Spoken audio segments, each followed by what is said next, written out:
আজকের এই ভিডিওর মাধ্যমে আমরা এমন এক মন্দির সম্পর্কে জেনে নেব যেটি দেশের এমন এক মন্দির যা সিঁড়ি রয়েছে ঝাড়খণ্ডে এবং গর্ভগৃহ রয়েছে ছত্তিশগড়ে।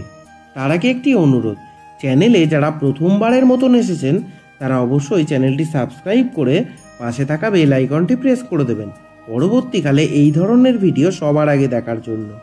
চ্যানেলের ভিডিওগুলো যদি ভালো লেগে থাকে অবশ্যই লাইক এবং শেয়ার করতে ভুলবেন না। কমেন্ট করেও আপনার মতামত জানাতে পারেন।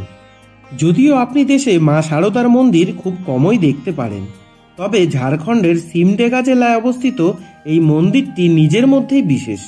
জেলা সদর থেকে 43 কিমি দূরে জঙ্গলে রয়েছে মা শারদার এই সুন্দর মন্দিরটি।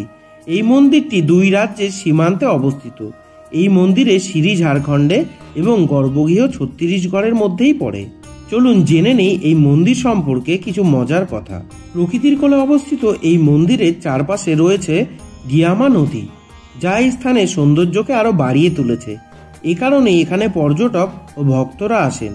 গিরমা নদীর স্রোত হোক বা পাখির কিচিমিচির বা মনোমুগ্ধকর দৃশ্য, এই সবই পর্যটকদের মুগ্ধ করে।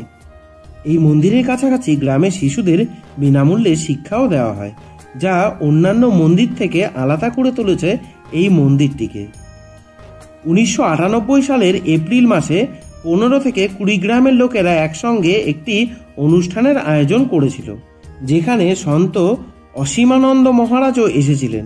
অনুষ্ঠান চলাকালীন গ্রামবাসীরা অসীমানন্দ মহারাজের কাছে জায়গাটির নামকরণের প্রস্তাবও করেছিলেন, যার পরে এই জায়গাটির নাম রাখেন সারধাম। 1999 সালে এখানে বসন্ত পঞ্চমী উৎসবের আয়োজন করা হয়েছিল।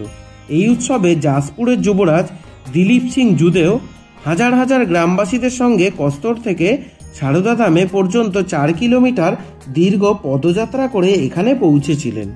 এই উৎসবে অসীমানন্দ মহারাজ, রামরেখা বাবা, বিরুগড়ের পাটাই সাহেবও এখানে এসেছিলেন। উৎসবের সময় সাধু অসীমানন্দ এবং রামরেখা বাবা নদীর পশ্চিম প্রান্তে দেবী সারদা মন্দির এবং দক্ষিণ প্রান্তে ঝাড়খণ্ডের মহাদেবের মন্দিরের ভিত্তি স্থাপন করে। দিলীপ সিং জুতেওকে মন্দির নির্মাণের দায়িত্ব অর্পণ করেন। 2012 সালে মা শারদা মন্দিরের নির্মাণের কাজ শুরু হয়, যা 5 বছর ধরে তৈরি হয়। 2017 সালে শেষ হয়েছিল। মা শারদার এই মন্দিরের সিঁড়ি রয়েছে ঝাড়খণ্ডে এবং গর্ভগৃহ ছত্তিশগড়ে। দুই রাজ্যের সীমান্তে এমন চমৎকার মিলন এই মন্দিরটিকে আরো বিশেষ করে তুলেছে। একই সঙ্গে নদীর অপর প্রান্তে অবস্থিত পাথরের ওপরে মহাদেবের শিবলিঙ্গ প্রতিষ্ঠিত হয়েছে। এখানে লোকেরা মহাদেবকে উপহার হিসেবে কুড়াল নিবেদন করেন।